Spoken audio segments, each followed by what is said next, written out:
तुम्हारी आने वाली पीढ़ी दंगा करना भूल जाएगी। उनकी डेंटिंग पेंटिंग करवानी पड़ती है कायदे से। उत्तर प्रदेश के मुख्यमंत्री योगी आदित्यनाथ का एक धमाकेदार बयान सामने आया है। सीएम योगी ने आई लव मोहम्मद के नाम पर बरेली में उत्पात मचाने वालों के धागे खोल दिए हैं।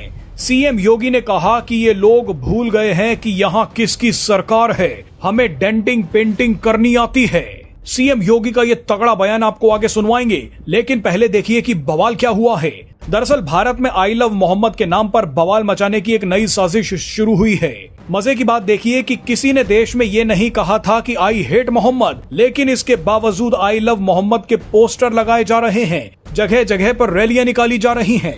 इन लोगों का तर्क है कि आई लव मोहम्मद बोलना हमारे प्यार जताने का एक तरीका है, ये हमारा व्यक्तिगत और धार्मिक मामला है, किसी को क्या दिक्कत है। लेकिन सोशल मीडिया पर लोगों ने कहा कि जितना इस मुद्दे को साधारण बताया जा रहा है ये उतना है नहीं। कई लोगों ने कहा कि अगर ऐसी रैलियों को रोका गया या आई लव मोहम्मद पोस्टर को किसी ने गलती से हटा दिया या इस पोस्टर को नुकसान पहुंचा दिया तो देश जलाने के लिए भीड़ सड़कों पर निकल आएगी।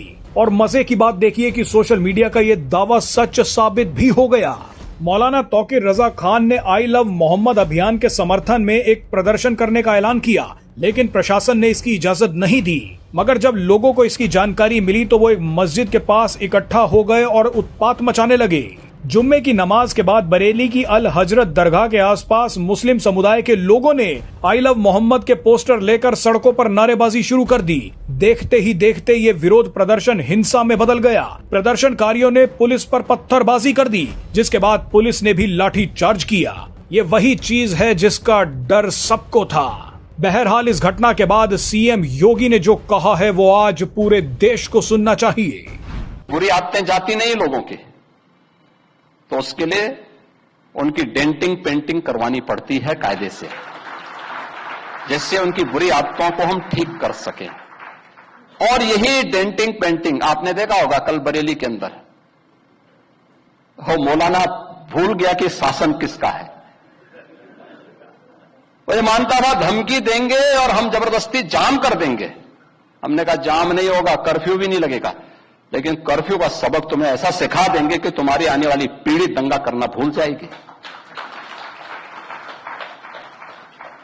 क्या तरीका है जी? आप सिस्टम को ब्लॉक करना चाहते हैं।